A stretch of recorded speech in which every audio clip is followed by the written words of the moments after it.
Halo sobat semua dimanapun berada, semoga kabar kalian semua baik-baik saja. Amin. Selamat datang di channel YouTube Ayas Arta Dewa, channel yang membahas alur cerita komik kesukaan Anda yang pastinya keren, menarik dan menghibur. Agar makin semangat uploadnya, jangan lupa subscribe, like dan share ya kawan-kawan. Udah basa-basinya, langsung ke intinya. Selamat menyaksikan, semoga terhibur. Lu Zhou tidak percaya pada janji omong kosong ini. Si Wuya, kau rela mengkhianati tuanmu, bagaimana bisa kau berjanji pada Yu Zhenghai? Sungguh lelucon. Si Wuya menatap bulu merak itu dengan linglung. Untuk beberapa saat, pikirannya kosong. Ding, si Wuya yang disiplin, hadiah, 500 poin jasa. Pada saat itu, si Wuya berlutut dan bersujud di tanah. Dia berkata, aku bisa memberitahumu, tetapi tolong janjikan satu hal padaku, guru. Kau sedang bernegosiasi denganku? Si Wuya buru-buru berkata, aku tidak berniat untuk tidak mematuhimu. Aku tidak berani bernegosiasi denganmu, Tuan. Bukankah kau sudah mengatakannya? Mata Lu Zhou menyala saat dia menatap si Wuya. Si Wuya merasa sangat canggung. Seluruh kepercayaan diri dan ketenangannya berubah menjadi kekacauan total di bawah tatapan tuannya. Pikirannya kacau, dan dia kehilangan ketenangannya. Untuk beberapa saat, dia tidak tahu harus berkata apa. Lu Zhou mengeluarkan surat si Wuya dari lengan bajunya. Setelah membacanya, dia meletakkannya di atas meja. Aula itu sangat sunyi. Seorang guru dan seorang murid, yang satu duduk, dan yang lainnya berlutut. Setelah hening sejenak, Lu Zhou akhirnya berbicara. Si Wuya menatap Lu Zhou dan berkata, apakah kau pikir aku tidak akan tahu jika kau tidak memberitahuku? Si Wuya menatap Lu Zhou dan bertanya, kau tahu tentang itu? Orang-orang Wuqian telah mati, tetapi hati mereka abadi. Jika mereka dikubur dan disirami, mereka dapat dihidupkan kembali. Mata si Wuya membelalak. Dia menatap surat di atas meja. Catatan pada surat itu terlalu jelas. Sulit untuk tidak memperhatikannya. Lagi pula, Tuan sudah tahu tentang itu. Si Wuya bersujud di tanah dan berkata dengan suara serak, kakak senior tertua memiliki kehidupan yang berat. Kehidupannya sulit. Lu Zhou tidak mempedulikan hal itu. Yu Zhenghai seorang diri mendirikan sekte Nether dan mencaplok berbagai faksi di mana-mana. 4 pelindung agung di bawahnya pemberani dan terampil dalam pertempuran. Saat ini, seluruh dunia berada di bawah kendalinya. Dia mengendarai kereta terbang setiap hari untuk membangun kekuasaannya dan menaklukkan kota-kota dan wilayah-wilayah. Bagaimana mungkin hidupnya sulit? Kemunculan surat itu menghancurkan garis pertahanan si Wuya.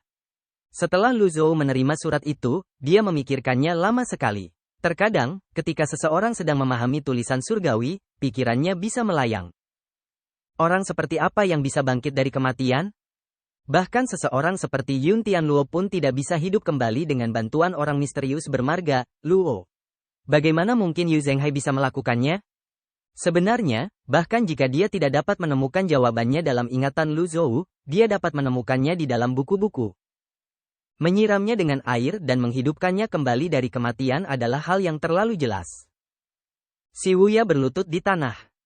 Beberapa abad yang lalu, orang-orang Wuqian tinggal di Great Yan. Ketika perang pecah, orang-orang Wuqian tidak punya pilihan selain bermigrasi dari Yangzhou yang terletak paling timur ke provinsi Liang yang terletak paling barat. Awalnya, semuanya berjalan damai. Ketika perang antara Great Yan dan Loulan pecah, kaum Wuqi hampir musnah. Hanya tersisa 3 orang di Wuqi. Kakak senior tertua adalah salah satunya. Saat itu, mereka masih muda. Ketiganya mengemis di mana-mana untuk mencari nafkah, hidup di jalanan. Aku pernah dipukul, dimarahi, dan harus menanggung perlakuan yang merendahkan. Kakak tertua sering mencuri makanan untuk dimakan oleh 2 saudara lainnya. Kakak tertua itu keras kepala dan bandel. Terkadang, dia tidak mau menundukkan kepala meskipun sudah dipukul. Lu Zhou pernah mengalami hal ini sebelumnya. Sifat Yu Zhenghai tidak sesederhana keras kepala. Terkadang, begitu dia sudah mengambil keputusan, sulit untuk mengubahnya. Pada akhirnya, 2 dari mereka dipukuli sampai mati. Kakak tertua dijual oleh pedagang manusia dan berakhir di Loulan. Ngomong-ngomong soal ini, si Wuya terdiam sejenak. Ia mendongak sedikit untuk melihat ekspresi tuannya. Ia mendapati bahwa ekspresi tuannya masih sama, dan ia tidak bisa menebak apa yang dipikirkan tuannya. Lu Zhou terdiam sejenak sebelum bertanya, mengapa para Wuqian tidak hidup kembali setelah mereka mati? Sangat sulit bagi Wuqian biasa untuk melakukannya. Persyaratannya sangat berat. Wuqian yang telah memulai jalan kultivasi juga membutuhkan seseorang untuk merawat mereka. Selain itu, Wuqian hanya bisa bangkit kembali 3 kali.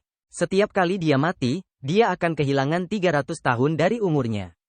Kakak senior tertua sekarang adalah kultivator daun 8 tingkat puncak. Dia seharusnya memiliki 1000 tahun untuk hidup. Si Wuya berhenti lagi. Lu Zhou mengelus janggutnya dan mengangguk. Dia juga berpikir begitu, jika dia bisa mencapai siklus tak terbatas, itu akan setara dengan kehidupan abadi. Di dunia kultivasi yang luas ini, apakah tidak ada seorang pun yang mampu melampaui belenggu? Lanjutkan, kata Lu Zhou. Kakak sulung mengira hari-harinya di Loulan akan lebih baik, tetapi dia tidak menyangka bahwa bukan hanya dia tidak akan bisa hidup dengan baik, dia bahkan tidak akan bisa tidur nyenyak. Salah satu bangsawan di Loulan sangat membenci Grid Yan. Untuk mencari sensasi, dia mengikat kakak sulung dan menggunakan pisau untuk melukainya setiap hari. Rasa sakitnya begitu menyiksa sehingga dia kehabisan darah hingga meninggal selama 7 hari berturut-turut. Ngomong-ngomong soal ini, si Wuya mengepalkan tinjunya begitu erat hingga buku-buku jarinya memutih. Emosinya juga berfluktuasi. Mungkin itu adalah rahmat surga. Kakak tertua tidak ditakdirkan untuk mati. Dia dilemparkan ke dalam rawa selama 49 hari penuh. Setelah kakak sulung dibangkitkan, dia mengikuti kafilah dari Loulan dan melarikan diri ke timur menuju Grid Yan. Sampai dia resmi menjadi muridmu. Setelah si Wuya selesai berbicara, ia tetap berlutut. Namun tubuhnya sudah tegak. Murid bersedia membantu kakak tertua menaklukkan seluruh dunia. Saya tidak menyesalinya sebelumnya, dan saya tidak akan menyesalinya di masa depan. Ketika Lu Zhou mendengar ini, pikirannya menjadi rumit. Banyak adegan karya Yu Zhenghai, termasuk adegan Yu Sangrong. Baik itu kaum peri, bangsa-bangsawan, atau Yu Zhenghai dari kaum Wuqian, semuanya terkait dengan rentang hidup seseorang. Menurut murid-muridnya, jika Ji Tiadao benar-benar ingin menggunakan murid-muridnya untuk mencapai tahap 9 daun atau meraih umur panjang, mengapa dia tidak melakukannya? 9 muridnya seharusnya dikorbankan pada akhirnya. Apa yang terjadi di antaranya? Lu Zhou melirik buku harian itu. Dia bertanya, bagaimana Anda menjelaskan buku harian ini? Itu sebabnya aku memohon padamu, Tuan, tolong selamatkan kakak senior tertua kali ini. Apa yang tercatat di buku harian itu terjadi ketika kakak tertua baru saja memasuki tahap 8 daun. Itu adalah kematian keduanya, kata si Wuya. Kematian kedua? Sejak Yu Zhenghai bergabung dengan Paviliun Langit Jahat, dia mulai berkultivasi. Dengan basis dan kekuatan kultivasinya, bagaimana dia bisa mati dengan mudah? Saya khawatir Anda satu-satunya yang tahu alasan untuk itu, Tuan, kata si Wuya. Lu Zhou mengerutkan kening. Dia berdiri, meletakkan tangannya di belakang punggung, dan mulai mondar-mandir. Jika dia tahu alasannya, tidak akan ada banyak masalah sekarang. Setelah dengan hati-hati menelusuri ingatannya, dia tidak menemukan apapun. Oh, Ji Tiadao, apakah Anda benar-benar menutup ingatan Anda tentang Anda membunuh murid-murid Anda? Meskipun Lu Zhou hanyalah seorang reinkarnasi dan hal-hal itu tidak ada hubungannya dengan dia telah menjadi Ji Tiadao. Dia ditakdirkan untuk tidak dapat menghindari nasib ini. Apakah kau mencurigai aku membunuh Yu Zhenghai? Tanya Lu Zhou. Jika ini terjadi sebelum dia bertransmigrasi ke sini, dia pasti akan mencurigai Ji Tiadao juga membunuh Yu Zhenghai. Namun, tampaknya ada lebih banyak hal di balik semua ini daripada yang terlihat. Ji Tiadao memiliki temperamen buruk, tetapi dilihat dari potongan-potongan ingatannya, dia bukanlah orang yang kejam. Yang disebut jalan setan hanyalah label yang diberikan oleh orang-orang dengan sudut pandang yang berbeda. Aku tidak akan berani. Si Wuya melanjutkan, saya bersedia mengambil kembali kristal memori itu. Di masa lalu, dia tidak akan mau mengambil kembali kristal memori tersebut.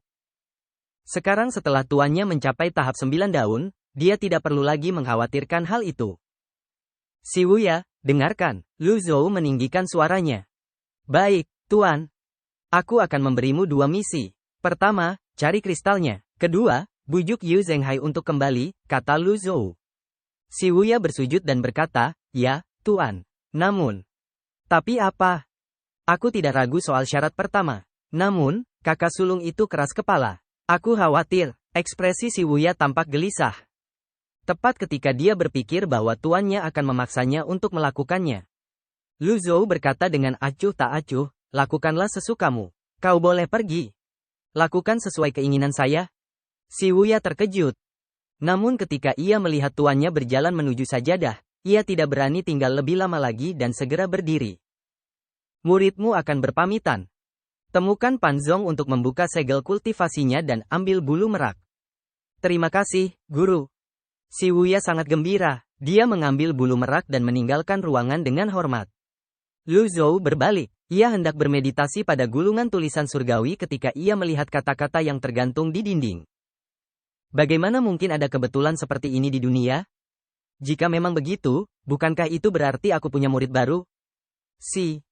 Sementara itu, di sebuah restoran di kota Runan, Jiang Aijian menggaruk kepalanya dan berkata, seorang wanita dengan nama keluarga Luo?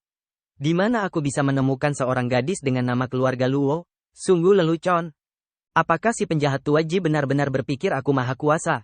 Jiang Aijian mengelus dagunya. Meskipun aku memang maha kuasa, ini bukanlah cara yang tepat. Dia menarik pelayan itu. Pelayan, apakah Anda tahu di mana saya bisa menemukan wanita dengan nama keluarga Luo? Pelayan itu bingung dengan tarikan Jiang Aijian. Tuan, Anda bisa mencarinya sendiri. Ini gila. Jiang Aijian mendorong pelayan itu dan berkata, seorang wanita Luo. Mengapa aku merasa tidak masuk akal jika dia adalah seseorang yang membantu Yun Tian Luo meraih ketenaran? Lupakan saja, aku akan melihat-lihat saja. Jiang Aijian terbang keluar dari restoran. Sosoknya menjadi buram sebelum menghilang dari pandangan. Puluhan mil di sebelah utara sekte inti Yang. Yu Sangrong terbang perlahan di atas Bian. Dia sedang dalam suasana hati yang baik sambil mengagumi pemandangan di sepanjang jalan. Mengaum. Bian tiba-tiba berteriak.